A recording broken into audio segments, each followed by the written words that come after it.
Alors on est donc ce Shabbat, Parashat Vaera, et on va essayer de voir ensemble, dans la continuité de la vidéo qui a été postée avant-hier, cette notion de fidélité d'Hachem, mais aussi une autre notion, un autre trait de caractère qui est important, c'est la reconnaissance. Tout à l'heure, David en a parlé dans l'introduction du Hachré. La reconnaissance est un point très très important. Et on voit ce point dans la paracha. Donc on va essayer d'aborder cette paracha avec une perspective plutôt tournée vers le moussar, vers l'éthique, et voir comment être reconnaissant. Alors le titre de l'enseignement ou du partage serait « La reconnaissance du nom de Dieu ». La reconnaissance du nom de Dieu. Mais pour bien commencer, j'aimerais aller un petit peu en arrière dans Parashat Shemot, à la fin, pour contextualiser. Là où on voit en fait, dans Parashat Shemot, un dialogue, un échange entre Moshe et entre Hachem. Il y a une discussion. Pourquoi cette discussion? Parce que Moshe et Aaron sont partis voir Pharaon. Moshe a reçu ce message de la part d'Hachem. Peut-être pensait-il qu'en allant voir Pharaon, du premier coup, il allait obtenir la libération. Il pensait sûrement qu'en parlant du nom du Créateur, ça allait effrayer Pharaon et changer la situation. Mais on se rend compte que ce n'est pas du tout ce qui s'est passé. Là-bas, dans Exode 5, Shemot 5, versets 21-23, on va voir en fait quelle a été la réaction de Moshe. Et avant ça, la réaction du peuple. Verset 21. Et il leur avait dit que l'Éternel vous regarde et vous juge, vous qui nous avez mis en mauvaise odeur auprès de Pharaon et de ses serviteurs, vous qui avez mis le glaive dans leurs mains pour nous faire périr. Moïse retourna vers le Seigneur et dit, « Mon Dieu, pourquoi as-tu rendu ce peuple misérable? Dans quel but m'avais-tu donc envoyé depuis que je me suis présenté à Pharaon pour parler en ton nom? Le sort de ce peuple a empiré, bien loin que tu aies sauvé ton peuple. » Donc, Moshe vient dire à Hachem, mais la situation s'est empirée. Tu m'avais dit qu'il serait sauvé, que je serais le libérateur, je paraphrase, mais au final, la situation est complètement différente. Et il pose la question à Dieu. Il dit, pourquoi as-tu rendu ce peuple misérable? C'est quand même fort. Pourquoi as-tu rendu ce peuple misérable? Je ne sais pas si dans vos prières, dans vos échanges, vos discussions avec Hachem, si vous posez de telles questions. Oh Dieu, pourquoi tu fais ça? Qui sommes-nous pour questionner Dieu? Pouvons-nous questionner Dieu? Est-ce qu'on peut poser des questions à Dieu, selon vous? Non? Oui? Oui, on peut? On peut. Mais regardez la question. Il dit, pourquoi as-tu rendu ce peuple misérable? Il a l'air de nous dire, si le peuple est encore dans cette situation, c'est de ta faute. Moi, je comprends comme ça. Et ensuite, il dit, donc, pourquoi m'as-tu envoyé? Pourquoi suis-je là? J'étais, entre guillemets, tranquillement avec, en tant que berger, m'occuper des brebis. Tu m'as renvoyé en Égypte. Et maintenant, depuis que je me suis présenté, Pharaon a exercé encore plus de difficultés, encore plus de dureté sur le peuple. Alors Moshe, ici, il remet un petit peu en cause la justice divine. Et il n'est pas d'accord avec le plan de Dieu. Il dit non, cette manière dont tu opères, moi je ne l'accepte pas. Ce n'est pas de cette façon que je voyais ton œuvre de délivrance pour le peuple. Et donc on va comprendre quelque chose au travers du Midrash qui va expliquer le fond de cette discussion, qui va apporter aussi la réaction d'Hachem. Dans le Midrash Rabbah, sur ce verset que j'ai lu, dans Shemot 5, verset 22, là-bas le Midrash reprend justement la réponse de Moshe, et Rabbi Ishmael dit la chose suivante. Il interprète du coup la parole de Moshe. Il dit, tu ne les sauveras certainement pas, tu ne les sauveras pas, et Rabbi Akiva répond, il ajoute dessus, je sais que tu es destiné à les sauver, mais tu ne te soucies pas de ceux qui sont sous le bâtiment. À ce moment-là, l'attribut de justice, c'est-à-dire l'attribut de justice de Dieu, a cherché à nuire à Moïse. Mais comme le Saint béni soit-il a vu qu'il parlait au nom d'Israël, alors l'attribut de justice ne lui a pas fait de mal. Donc dans cette réaction que Moshe a eue vis-à-vis de Dieu, le jugement de Dieu aurait pu frapper Moshe. Le jugement aurait pu tomber sur Moshe parce qu'il vient contester, il vient s'opposer à l'œuvre de Dieu. Mais regardez, le Midrash nous dit non, l'attribut de justice ne l'a pas frappé. Pourquoi ? Parce que Moshe parlait au nom d'Israël. Mais il y a un indice justement au début de la paracha Vaera, ou plutôt à la fin toujours de Shemot, chapitre 6, verset 1, il y a un indice où on voit la réponse d'Hachem. Moshe a posé, on peut dire, 2 questions. Alors Hachem va lui répondre à ces 2 questions. Au verset 1, c'est la réponse du coup au chapitre 5, au verset 22. Voici la réponse de l'Éternel qui commence avec Vayomer. Il dit Vayomer Hachem. L'Éternel dit à Moïse, c'est à présent que tu seras témoin de ce que je veux faire à Pharaon. Forcé par une main puissante, il les laissera partir. D'une main puissante, lui-même les renverra de son pays. Donc, je reprends le verset 22. Le verset 22 disait, Moïse retourna vers le Seigneur et dit, « Mon Dieu, pourquoi as-tu rendu ce peuple misérable? Dans quel but m'as-tu envoyé ?» Et là, la réponse d'Hachem, c'est, le peuple sera libéré, et toi, tu seras témoin. Toi qui poses la question, tu seras témoin de ce que je veux faire à Pharaon, qui va donc libérer le peuple. Cette réponse, elle est assez cordiale, on peut dire. Elle est assez douce. Cette douceur, elle est exprimée par le verbe qui est employé en hébreu, vayomer. Quand Hachem utilise vayomer, les sages nous apprennent que c'est plutôt un langage agréable, un langage de douceur. C'est la réponse qu'a apportée Hachem à Moshe. La première réponse, qui concernait le peuple. Maintenant, la deuxième réponse se trouve au début de la paracha, dans Exode 6 au verset 2. Là, il y a un autre langage. Regardons le langage qui est employé par la Torah. Exode 6, verset 2. Il dit, Dieu adressa la parole à Moïse en disant, « Je suis l'Éternel. » Et en hébreu, il dit, « Veidaber Elohim el Moshe vayomer elav, Ani Adonai. » Le début du verset, il commence, il dit, « Veidaber. » Quelle est la différence entre vayomer et veidaber? Est-ce que quelqu'un connaît la réponse? Est-ce que c'est la même chose? Est-ce que ça veut dire dire, parler? Ou est-ce qu'il y a autre chose que le texte veut nous révéler ici? Quand on dit... Oui?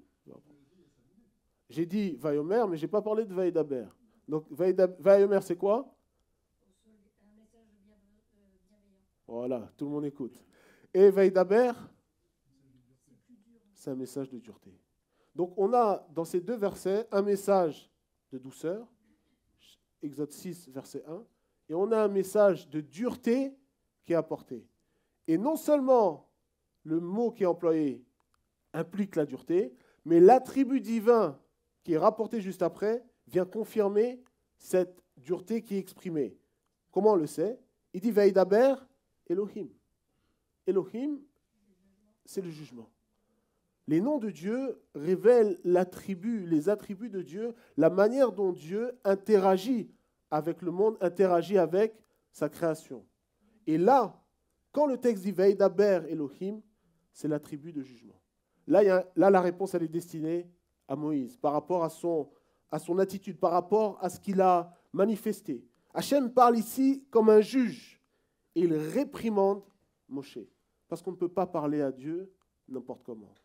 Lorsqu'on prononce le nom de Dieu, on doit prononcer le nom de Dieu avec respect, avec crainte, avec kavana.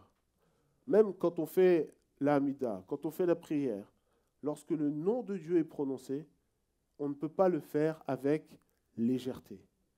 Toujours peser ce que l'on dit. C'est d'ailleurs pour ça qu'il y a une parole parmi les 10 paroles qui dit « Tu ne prononceras pas le nom de l'Éternel ton Dieu en vain ». On ne fait pas de blague avec le nom de Dieu.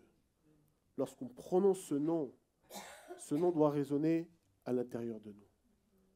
Et même dans la pensée juive, dans les pensées profondes, lorsque les sages ou les personnes qui ont ce niveau de crainte de Dieu prononcent le nom de Dieu, dans leur cœur, ils doivent se rappeler qu'il est Seigneur de tout. Qu'il est Seigneur de tout, qu'il est, il était, il est et il sera. Ça veut dire qu'il est le présent continu, il est toujours là. À chaque fois qu'il prononce le nom de Dieu, le tétragramme qu'on va voir justement après, il y a une attitude particulière. Ça, c'est le premier moussard. Comme je sais qu'il y a beaucoup qui aiment le moussard, ça, c'est le premier moussard que nous enseigne la paracha.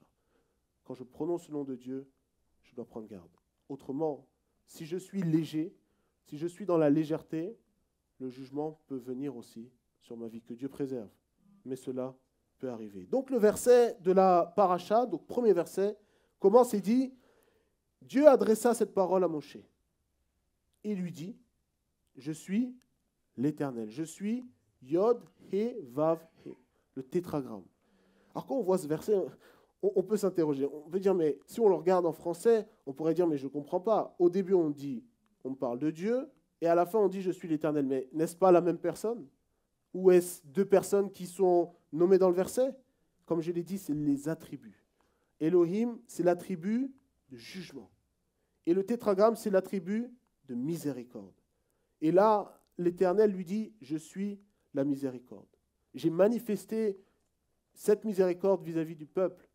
Et c'est la raison pour laquelle je vais faire sortir le peuple. Et donc, Parashat Vaera va montrer comment Hachem va sortir le peuple de l'Égypte. Mais regardez le verset 2, comme on a vu précédemment. Le verset 2 va introduire aussi un passage qui donne à réfléchir. Regardons ensemble. Le verset 3, donc Exode 6, verset 3, on va voir comment Hachem s'adresse à Moshe. Et il dit, « J'ai apparu à Abraham, à Isaac, à Jacob, comme divinité souveraine. Ce n'est pas en ma qualité d'être immuable que je me suis manifesté à eux. » Donc dans cette traduction, il nous est dit que Abraham, Isaac et Jacob ont vu, on peut dire d'une certaine façon, Hachem. Hachem s'est fait voir à Abraham, Isaac et Jacob. Abraham, Isaac et Jacob ont cherché aussi à voir Hachem, ou plutôt, pour être plus exact, le Créateur, je vais le dire comme ça. Mais ce n'est pas dans la qualité de Yod, He, Vav, He, l'être immuable, qu'il s'est manifesté à eux. Alors, littéralement, dans l'hébreu, il dit qu'ils ne l'ont pas connu. Ils n'étaient pas intimement liés à cet attribut. Et donc, qu'est-ce que cela signifie? Est-ce qu'on peut dire que les pères, Abraham, Isaac et Jacob, ont été, d'une certaine façon, d'un niveau inférieur par rapport à Moshe? Pourtant, lorsque l'on lit les parachiotes dans Genèse, on voit la grandeur de la foi d'Abraham, la grandeur de la foi d'Isaac, de Jacob. Jacob nous dit à la fin de sa vie qu'il est passé par des difficultés, il est passé par des souffrances, il en a vu beaucoup. Mais le point commun entre les patriarches, c'est qu'ils ont gardé la foi. Ils ont gardé la émouna. Même s'ils n'ont pas vu l'accomplissement, ils ont gardé la foi. El Shaddai nous parle de l'attribut de Dieu qui promet.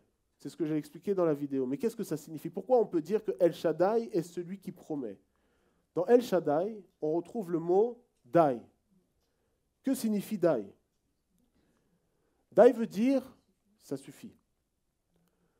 Les sages rapportent que lorsque Dieu a créé le monde était en création. À un moment donné, dans la création, il a été dit Dai. Comme il dit, Sheamar Leolamo, il a dit, Dieu a dit à son monde, Dai. Ça suffit. Ça s'arrête. D'une certaine façon, il a instauré une limite au monde. Il a arrêté le monde. Et quand on fait une promesse, dans le monde physique, elle est toujours limitée. Elle est limitée par rapport au temps, elle est limitée par rapport à l'espace. Si Dieu promet à quelqu'un et lui dit « tu auras beaucoup d'enfants », la promesse est limitée à quoi? Au fait d'avoir beaucoup d'enfants. Si Dieu dit à une personne « tu seras un grand entrepreneur », par exemple, cette promesse-là est ciblée. C'est ce que je veux dire. Donc, l'attribut d'El Shaddai vient amener une limite, vient amener une promesse. Ça, c'est la manière dont le Créateur s'est révélé au Père. Mais cela ne veut pas dire les pères n'avaient jamais entendu le nom, le tétragramme. Le texte ne dit pas qu'ils ne l'ont jamais entendu. Le texte dit qu'ils n'étaient pas connectés à ce nom. Par exemple, on le voit, Abraham a reçu l'accomplissement de promesses. Il lui a été promis d'avoir un fils. A-t-il eu son fils? La réponse est oui, il en a même eu 2, et après, encore il en a eu. Donc cette promesse-là s'est accomplie. Donc on ne comprend pas, dans un sens, on nous dit que c'est seulement El Shaddai qui s'est manifesté au Père, mais là on voit qu'il y a des promesses qui se sont accomplies. En réalité, ce que la Torah nous révèle, c'est qu'ils n'ont pas forcément reçu tout l'accomplissement. Ils ont reçu une partie de l'accomplissement. Et comme on voit dans Hébreu là-bas, Hébreu 11 nous rapporte et nous dit, oui c'est vrai, ils n'ont pas tout reçu, mais ils n'ont pas abandonné pour autant. Ils ont gardé cette émouna dans les promesses, dans les paroles qu'Hachem avait prononcées. Et ça leur a permis de continuer à avancer. Donc, première leçon, première compréhension que l'on peut avoir. Quand bien même nous ne recevons pas l'accomplissement, nous ne devons pas être découragés. Mais nous devons garder cette confiance dans la parole que Dieu donne. Parce que cette parole, elle est éternelle au sens où elle ne faillira jamais.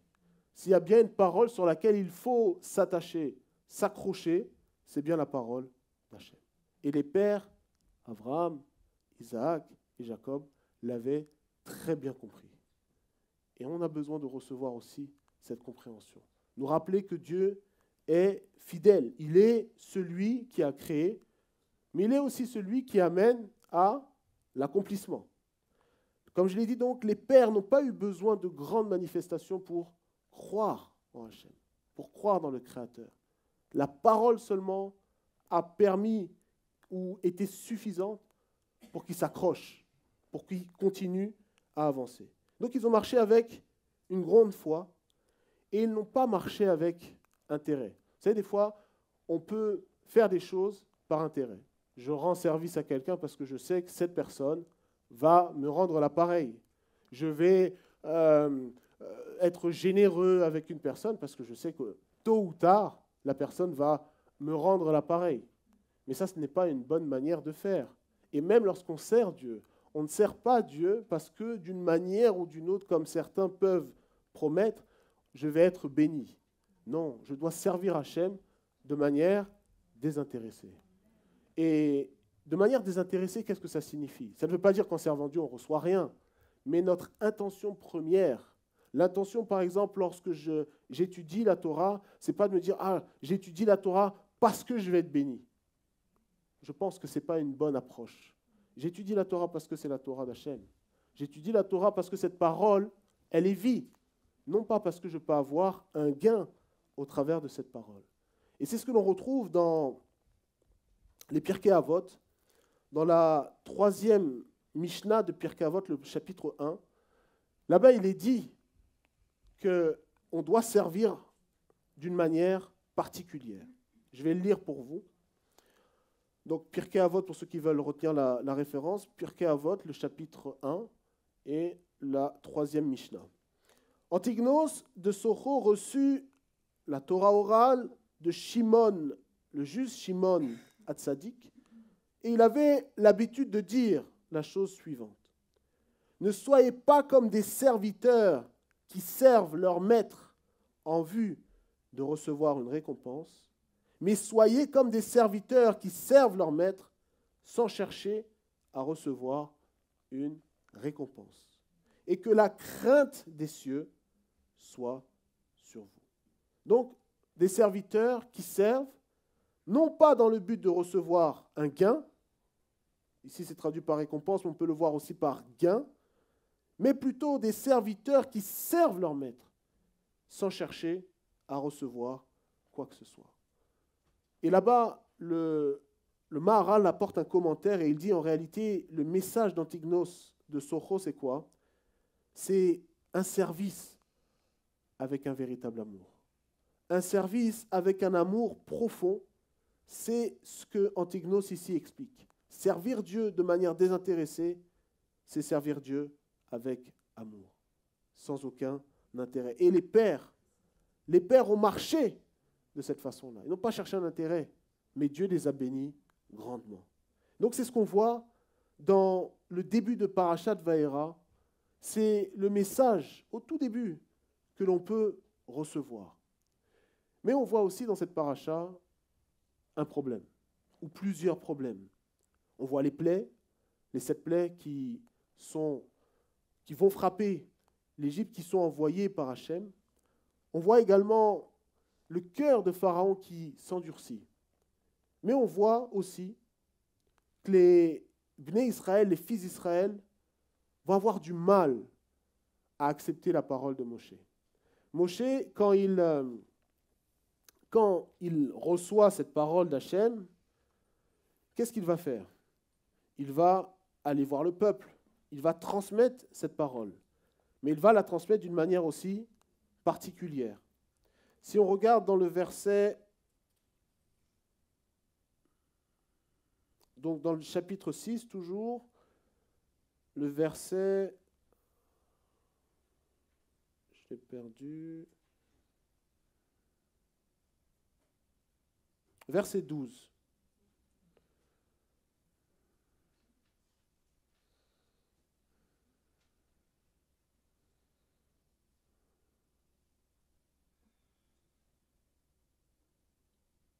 Verset 13, pardon. Le verset 13, il dit « Alors l'Éternel parla à Moïse et à Aaron, il leur donna des ordres pour les enfants d'Israël et pour Pharaon, roi d'Égypte, afin de faire sortir les enfants d'Israël du pays d'Égypte. » Et si on remonte avant, l'Éternel parla à Moïse en ces termes, verset 10. « Va, dis à Pharaon, roi d'Égypte, qu'il laisse partir de son pays les enfants d'Israël. » Donc ça, c'est le message que Dieu donne à Pharaon. Il dit, oui, il faut laisser mon peuple aller.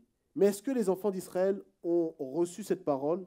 Le verset 9 nous montre que non. Le verset 9 nous montre que non, les enfants d'Israël n'étaient pas disposés. Pourquoi? Verset 9, Moïse redit ces paroles aux enfants d'Israël, mais ils ne l'écoutèrent point, ayant l'esprit oppressé par une dure servitude. Ils n'ont pas pu recevoir cette parole parce qu'ils étaient oppressés, comme le dit ici cette traduction, par une dure servitude. Là-bas en hébreu, le terme qui est employé quand il veut parler de cette notion d'esprit oppressé, c'est Kotser Ruach. Kotser Ruach. Il dit en fait, Kotser Ruach, il faut le comprendre dans cette notion de ce qui est court, quelque chose qui est raccourci. Kotser peut aussi parler, vous savez, quand on fait une récolte, on va dans les champs, on veut faire une récolte, qu'est-ce qu'on fait? On doit couper. On doit raccourcir ce qui est déjà dans le champ. Donc, Kotser nous parle de quelque chose qui est court, pas quelque chose qui est long. Ils avaient comme un rouar, un souffle court. Donc, on pourrait le dire dans le littéral, ils n'arrivaient pas à respirer, ils étaient sous pression. Vous savez, des fois, quand on est stressé, angoissé, on a du mal à respirer. Alors souvent, quand il y a quelqu'un qui est stressé, on lui dit « Oh, calme-toi, respire, ça va aller. » Parce que quand il n'y a plus de souffle, on est comme bloqué. Eh bien, on peut voir cette image-là pour les enfants d'Israël. Et donc, ils n'avaient plus de souffle. Ils n'avaient plus de souffle, ils n'arrivaient pas à comprendre ou à recevoir la parole de Moshe. Donc, dans le littéral, on peut comprendre, ok, peut-être le travail était dur, ils n'avaient pas assez de souffle pour comprendre, pour entendre Moshe. Mais si on va un peu plus loin, si on va dans une dimension un peu plus profonde, Kotser Ruach pourrait dire qu'il n'y avait plus de connexion spirituelle. Spirituellement, parce que Ruach, qui veut dire souffle, mais qui veut aussi dire esprit, quand on dit Ruach HaKodesh par exemple, Ruach aussi c'est connecté à la spiritualité. Quand on parle en hébreu de Chochaniyut, la Chochaniyut c'est les mêmes lettres que Ruach, c'est l'idée de spiritualité. Donc là on peut dire, si on veut avoir une autre lecture, leur spiritualité était courte. Leur spiritualité était comme coupée. Et donc, une spiritualité coupée fait que mes oreilles sont inaudibles aux paroles d'Hachem. Souvent, on se demande, mais pourquoi telle et telle personne n'arrive pas à comprendre, à étudier, à se rapprocher d'Hachem? Une des raisons, c'est parce qu'il n'y a plus de souffle, il n'y a plus de vie. Si la vie n'est pas là, j'aurais du mal à comprendre, à sortir la vie qui est dans ces paroles. C'est pourquoi ils n'ont pas pu recevoir la parole de Moshe. Moshe est venu et il a parlé durement, pour le coup, parce que le verset commence, il dit « Veïdaber Moshe ». On retrouve le Veïdaber, ce langage dur. Donc Moshe va, non pas d'une façon molle, entre guillemets, mais il va d'une façon dure. Il dit « Non, il faut croire. Hachem va vous sortir de là ». Mais le texte nous dit non, il n'avait pas cette capacité. On a donc besoin d'être non pas dans cette dimension courte, mais d'être plutôt dans une dimension prolongée, d'avoir un souffle prolongé, d'avoir une connexion avec Hachem qui soit prolongée. Donc il nous faut donc retirer les choses qui nous empêchent de respirer, pour le dire ainsi. Et le verset nous dit que non seulement ils avaient Kotser Ruach, mais il nous dit également qu'ils avaient un travail difficile. Ce travail difficile représente un peu la dimension physique qui pèse sur nous, un peu à l'image de ce que dit Mashiach dans la parabole du semeur. Dans la parabole du semeur, Mashiach, il nous explique pourquoi la semence n'a pas pu pousser correctement. Parce que la terre n'était pas propre, la terre n'était pas dégagée. Il y avait des choses étrangères sur cette terre qui fait que la semence n'a pas pu grandir. Donc on voit que les choses étrangères nous empêchent ou empêchent à cette parole de prendre racine. Et c'est ce qui nous empêche d'avancer. Et de là l'importance de, comme l'a dit le Rav, de développer une véritable éthique, de développer une éthique, de développer un moussard pour être de véritables serviteurs de Dieu, pour avoir un cœur de serviteur, pour avoir une pensée de serviteur, non pas une pensée qui vagabonde toujours dans le négatif. Souvent, la pensée, elle aime voir les choses négatives.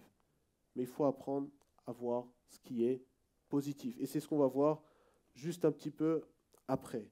Et là-bas, donc, pour finir sur cette partie, le Or HaChaim, il ramène un commentaire et il dit que, justement, ce Kotser Ruach, ça veut dire un manque de Torah.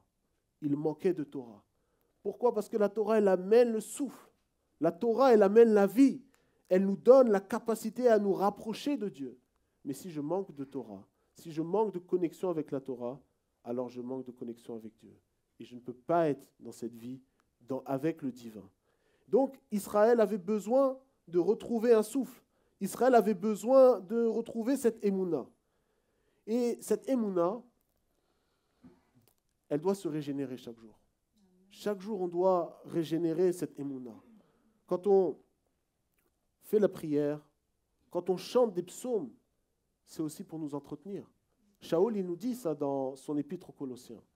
Il dit qu'il faut s'entretenir par des hymnes, par des cantiques spirituels, par des chants, par des téhilim. Très très important les téhilim. Pas seulement de réciter, mais si on peut chanter, il y a quelque chose de particulier quand on chante un téhilim. Quand on prend le hachré, c'est fort. Quand on prend le psaume 23, Mizmor les David, c'est fort si on le vit. Et ça nous restaure. Quand on est des fois dans l'angoisse, quand on est dans la peur, il est bon de prendre des téhilim. C'est comme un médicament. Vous savez, les médecins, ils donnent des ordonnances. Vous allez le voir. Il dit, médecin, j'ai mal au pied, j'ai mal à la tête. Vous dites, tenez, prenez du Doliprane. Non, là, ce n'est pas Doliprane qu'il faut prendre. C'est les téhilim. C'est les téhilim. Il y a un téhilim en particulier, le psaume 100. Le psaume 100, c'est exprimer sa reconnaissance à Hachem. Mizmor letoda, un chant pour remercier Hachem. Des fois, on prend les choses avec habitude, mais il faut, même dans les choses les plus simples, il faut apprendre à remercier Hachem. Très, très important. Apprendre à reconnaître Hachem, même dans les plus petits détails, c'est aussi une façon de retrouver ce souffle, de retrouver ce rouar, de ne pas être dans cette dimension de kotser, rouar, cette dimension où on manque de souffle. Parashat Vaïra va également nous montrer un point important, comme je l'ai dit en introduction, par rapport à la reconnaissance. C'est important d'être reconnaissant. Quand on nous fait du bien, il faut savoir reconnaître ce bien.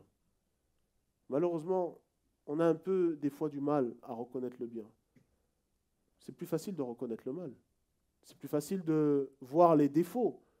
Des fois, quelqu'un va faire quelque chose de bien, mais on va occulter ce bien et on va focaliser sur le mal. Ah, un tel, il a fait ça. Ah ouais, mais tu sais, il est...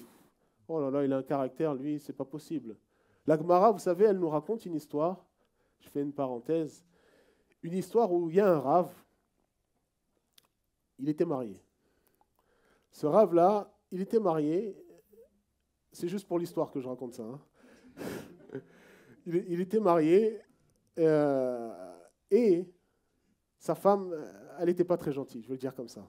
La Gemara rapporte que sa femme n'était pas très gentille. Je sais que ce n'est pas le cas des femmes qui sont ici, mais la Gemara dit qu'il était marié avec une femme, elle n'était pas gentille.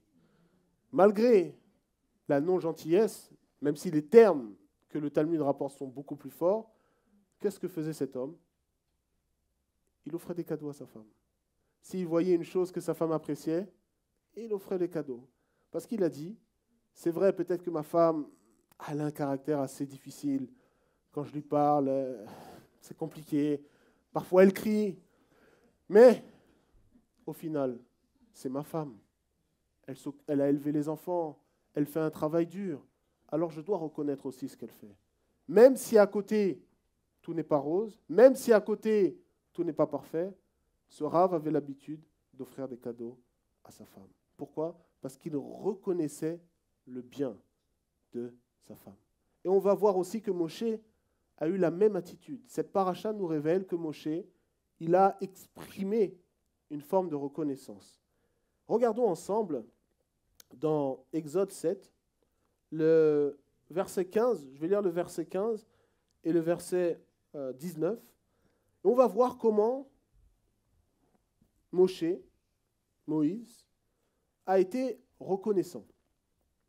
Donc j'ai dit qu'il y avait 7 plaies qui sont exprimées, expliquées dans Parashat Vaïra, mais il y en a 3 qui ont quelque chose de particulier.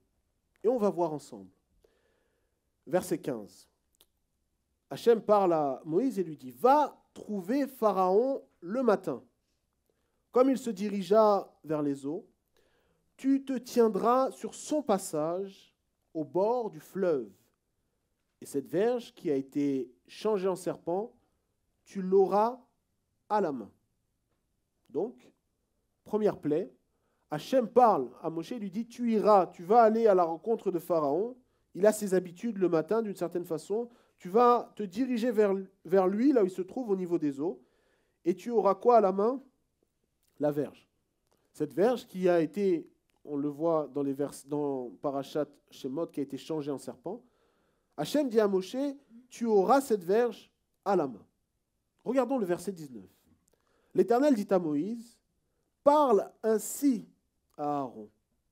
Prends ta verge, dirige ta main sur les eaux des Égyptiens, sur les fleuves, sur les canaux, sur les lacs, sur tous leurs réservoirs, et elles deviendront du sang. Il n'y aura que du sang dans tout le pays d'Égypte, même dans les vaisseaux de bois et de pierre.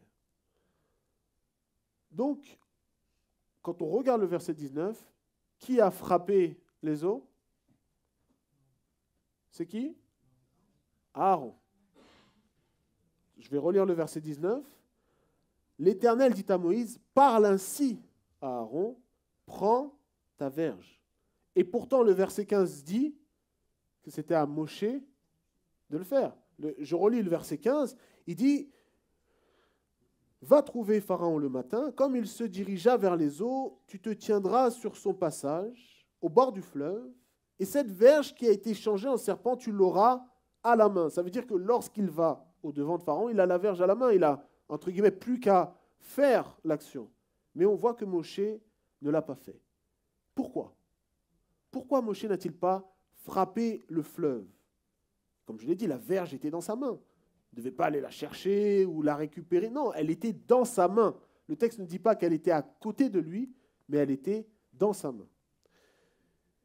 Et Rashi, en fait, il va apporter un commentaire qui va nous éclairer, qui va nous aider à comprendre pourquoi Moshe s'est comme retenu. Pourquoi il n'a pas frappé le fleuve. Rashi, dit la chose suivante.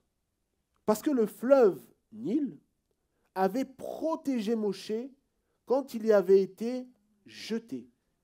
C'est pourquoi il n'a pas été frappé par la main de Moshe, ni pour la plaie du sang, ni pour la plaie des grenouilles. C'est pourquoi j'ai dit que ces 3 premières plaies avaient une dimension particulière. Pourquoi ? Parce qu'elles sont connectées à l'eau ou à la terre, et Rashi explique, en ce qui concerne l'eau, que Moshe avait été protégé. Donc, comme il a été protégé, il ne devait pas frapper l'eau. Et il y a un autre point qui est assez intéressant et qui est rapporté par le Midrash, c'est de là que Rashi tire son commentaire. Je vais le lire, c'est donc dans Shemot Rabbah toujours, et on va comprendre comment, en fait, qu'est-ce qui s'est passé, qu'est-ce qui a retenu Moshe dans son action. Donc le Midrash commente et dit, donc Rabbi Tanhum dit, pourquoi l'eau n'a-t-elle pas été touchée par Moïse ? Le Saint béni soit-il lui dit, l'eau qui t'a protégé, lorsque tu as été jeté dans le Nil, il n'est pas convenable qu'elle soit affligée par toi, par ta vie. Elle ne sera atteinte que par Aaron. Voilà ce qu'explique le Midrash. C'est un Midrash. C'est un Midrash, c'est vrai. Mais un Midrash qui nous apporte quelque chose. Parce que Moshe a été sauvé des eaux, ou parce qu'il a été protégé, alors il devait exprimer la reconnaissance. Pourtant, Moshe, lorsqu'il était dans cette teva, il ne s'est pas baladé sur l'ensemble du Nil. C'était seulement sur une toute petite partie par rapport à la grandeur du Nil. Mais malgré ça, malgré le fait que c'était seulement sur une petite partie, il devait être reconnaissant, entre guillemets, sur l'ensemble du Nil. Je pense que vous voyez là où je veux en venir. C'était seulement sur une petite partie, mais sur l'ensemble du Nil, il a dû exprimer une forme de reconnaissance. Donc, je vais continuer le Midrash. Le Midrash dit donc, il dit, étends ta main sur les eaux de l'Égypte, tout ce qui se trouvait dans le Nil, dans les étangs et dans les rivières et sur tous leurs bassins d'eau, ils deviendront du sang, y compris l'eau contenue dans une cruche. Il y aura du sang dans tout le pays d'Égypte, même ce qu'un Égyptien crachait était du sang. Et donc, c'est la raison pour laquelle Moshe ne devait pas frapper. Donc, je l'ai dit, il a exprimé de la reconnaissance. Quelle est la leçon pour nous ici ? Reconnaissance en hébreu se dit akarat atov. Akarat atov, c'est la reconnaissance. Mais littéralement, akarat atov, ça veut dire reconnaître le tov, reconnaître le bien. On va le définir comme ça dans un premier temps. Reconnaître le bien. Donc, reconnaissant, une personne qui est reconnaissante, c'est une personne qui va reconnaître le bien chez l'autre. Très, très important. Donc, Moshe, ici, il a été ce qu'on appelle en hébreu makir tova. Il a été reconnaissant vis-à-vis de l'eau. Même si c'était qu'une partie, mais il a été reconnaissant sur l'ensemble. Et je reprends donc cette Gemara où ce Rav n'a pas tenu compte des mauvais traits de caractère de son épouse, mais il a reconnu le bien qu'elle faisait. Et même si ce bien était peut-être 10% par rapport à l'ensemble, il a quand même offert, il a pris sur lui d'offrir un cadeau. Et je reviens à ce que je disais. Des fois, on a du mal à reconnaître le bien parce qu'on est focalisé sur le mal. On n'a pas les bonnes lunettes d'une certaine façon. On n'a pas la bonne vue. Vous savez, quand c'est flou, on ne voit pas.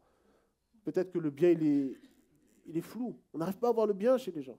On n'a pas besoin de faire des cours de moussard pour voir le mal chez les gens. Ça, c'est automatique. Pas besoin. Là, c'est direct. On voit quelqu'un, ah oui, mais non. Ah, quelqu'un, il fait un cadeau. Oui, mais regarde, il est trop petit. C'est pas la bonne couleur. Alors que la personne a pris sur elle, peut-être a dû voyager, aller loin pour acheter le cadeau. Ouais, tu m'as offert ça, mais voilà. Non, il faut avoir Akarat Hatov, il faut avoir la reconnaissance. La reconnaissance vis-à-vis d'Hachem et la reconnaissance vis-à-vis de celles et ceux qui sont autour de nous. Et c'est ce que Moshe a fait. Alors je repose cette question. Sommes-nous reconnaissants? Ou avons-nous manqué de reconnaissance? Avons-nous besoin de grandir dans cette dimension de Akarat Hatov? Et comment faire? Comment faire pour être capable de voir le bien que l'autre me fait? Je dirais la chose suivante. Akarat Hatov, pour reconnaître le Tov qui est dans l'autre, je dois déjà voir le Tov qui est aussi à l'intérieur de moi. Si j'ai le Tov, on dit souvent, on arrive à voir ce que l'on a en fait. C'est-à-dire que j'arrive à voir à identifier facilement les mauvais traits de caractère d'une personne, parce qu'en réalité, ces traits de caractère, ils sont où? Ils sont en moi.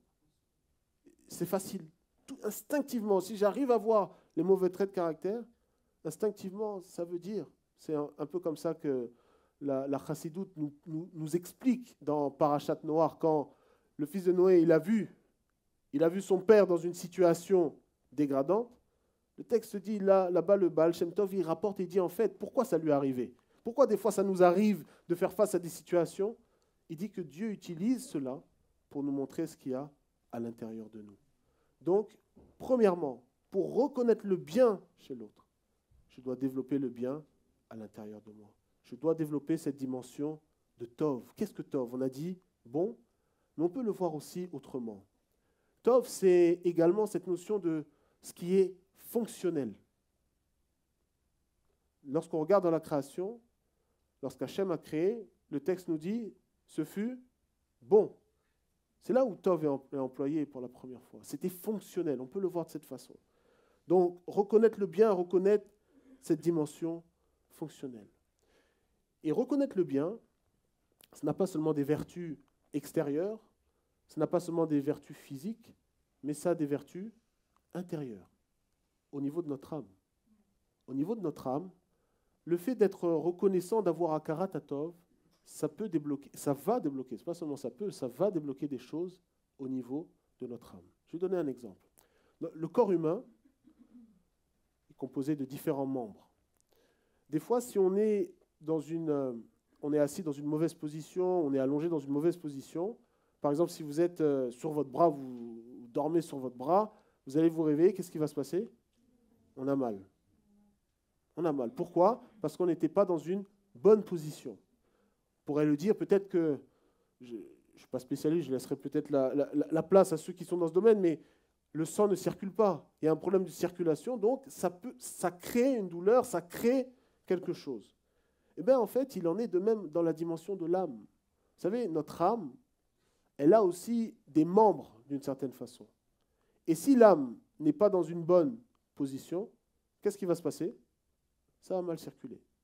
Donc il va avoir des blocages où? À l'intérieur. Est-ce que vous comprenez? Il va avoir des blocages à l'intérieur. Et ces blocages, qu'est-ce qu'ils vont faire? Ils peuvent occasionner ce qu'on a vu dans la paracha, Kotser Ruach, un souffle raccourci, une incapacité d'arriver à comprendre les choses de Dieu. Pourquoi? Parce qu'il y a un blocage à l'intérieur. Et on va voir ensemble comment justement Akarat Hatov, la reconnaissance, fait partie du bon fonctionnement de l'âme. Donc développer la reconnaissance, ça va aider à redémarrer mon âme d'une certaine façon. Ça va aider mon âme à être sur pied. Et c'est pour ça que quand on est reconnaissant, on a une forme de joie.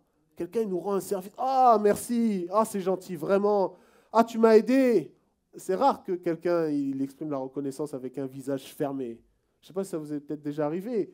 Un visage fermé. Ah, merci, merci, merci, merci. Non, une vraie reconnaissance, c'est comme ah, merci.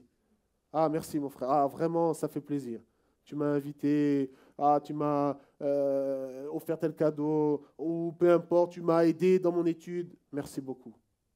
On l'exprime avec joie. Alors, regardons ensemble ce que le Rav Kook apporte sur cette dimension de reconnaissance.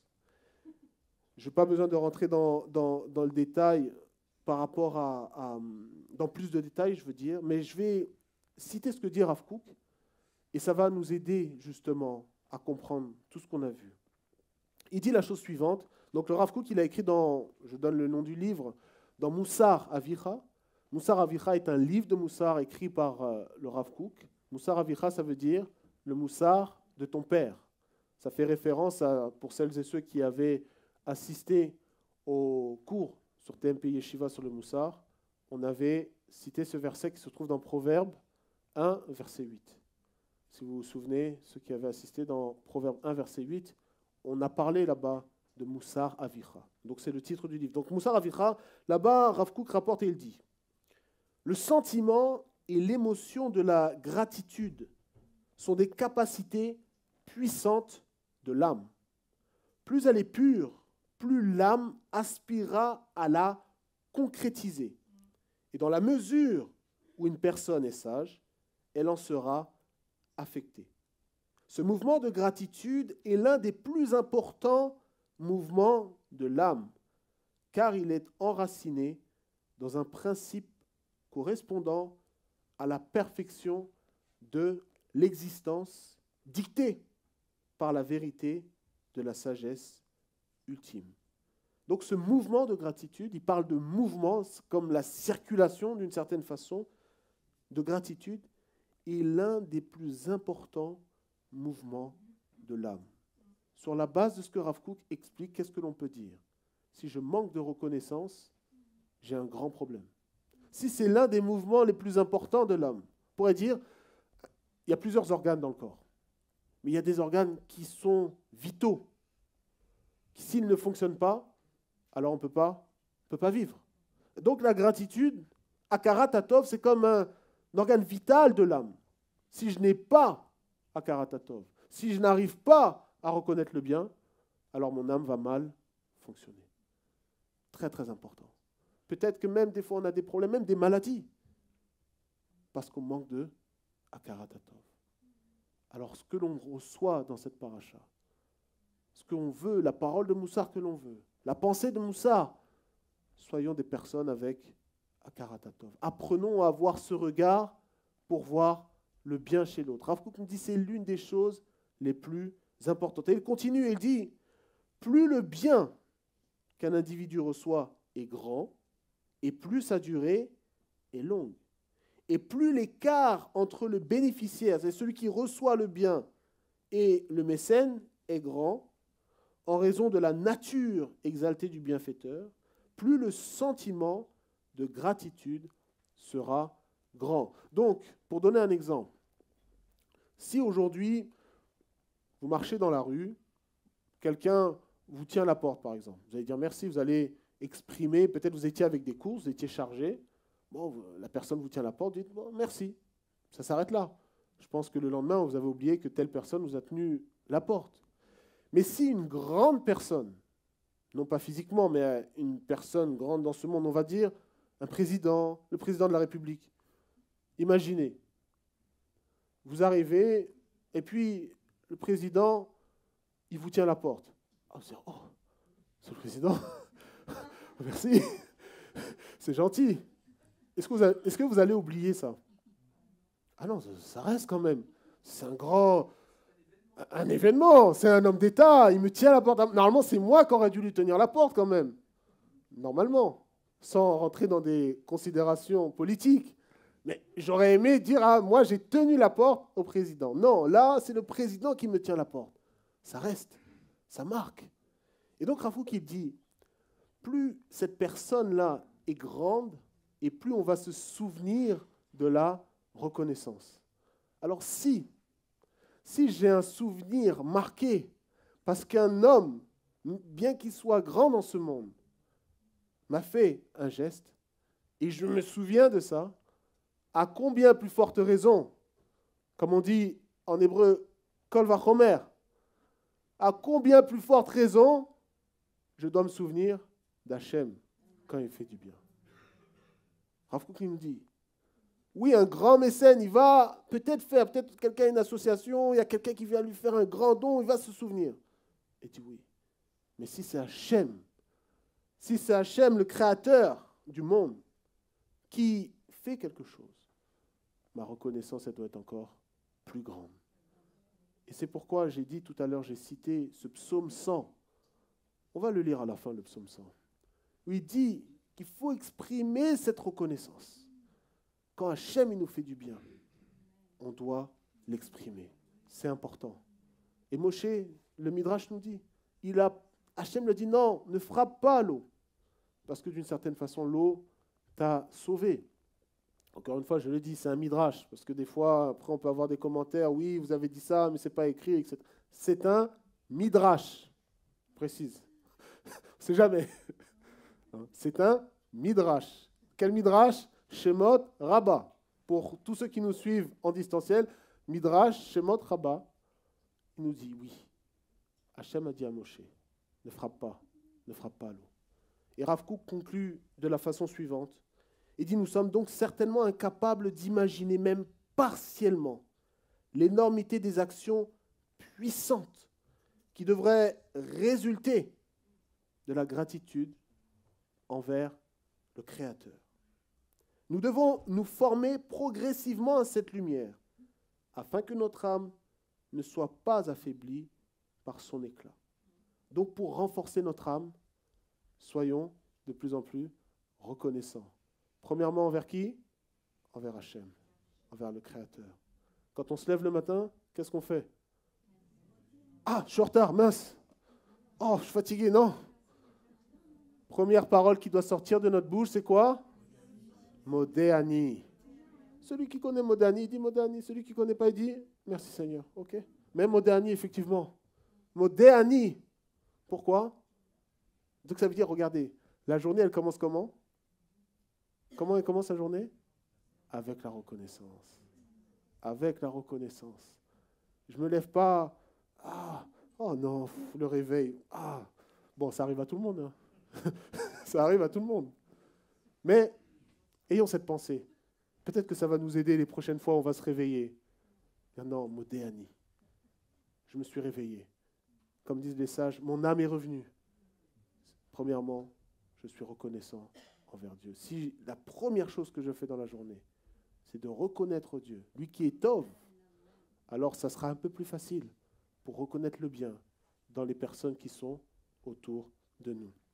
Et donc Rav Kook nous dit, c'est une dimension importante dans notre âme. C'est une dimension qui va aider à réparer notre âme, la reconnaissance. Soyons reconnaissants envers Dieu, envers nos proches dans notre famille, et aussi nous qui sommes ici présents. Soyons reconnaissants les uns envers les autres. C'est ce qui va nous permettre de grandir en tant que communauté, en tant que Keila, de nous développer intérieurement, de nous développer aussi extérieurement. Et donc pour conclure, comme je l'ai dit, j'aimerais lire le psaume 100. On pourrait même le chanter. J'ai dit on pourrait. Je vais le prendre ici.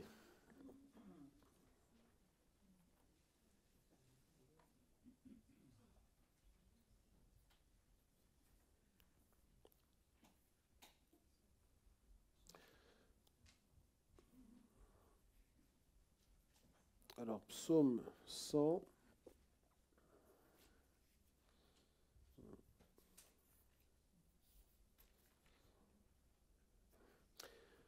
Psaume de remerciement à Dieu. Manifestez votre joie à l'Éternel, toute la terre. Servez l'Éternel avec joie. Venez devant lui avec des chants d'allégresse. Sachez que l'Éternel est Dieu. Lui nous a fait et à lui nous appartenons. Nous son peuple et le troupeau de son pâturage. Venez dans ses portes avec des pleurs, avec des gémissements, avec la critique. Non, avec des remerciements.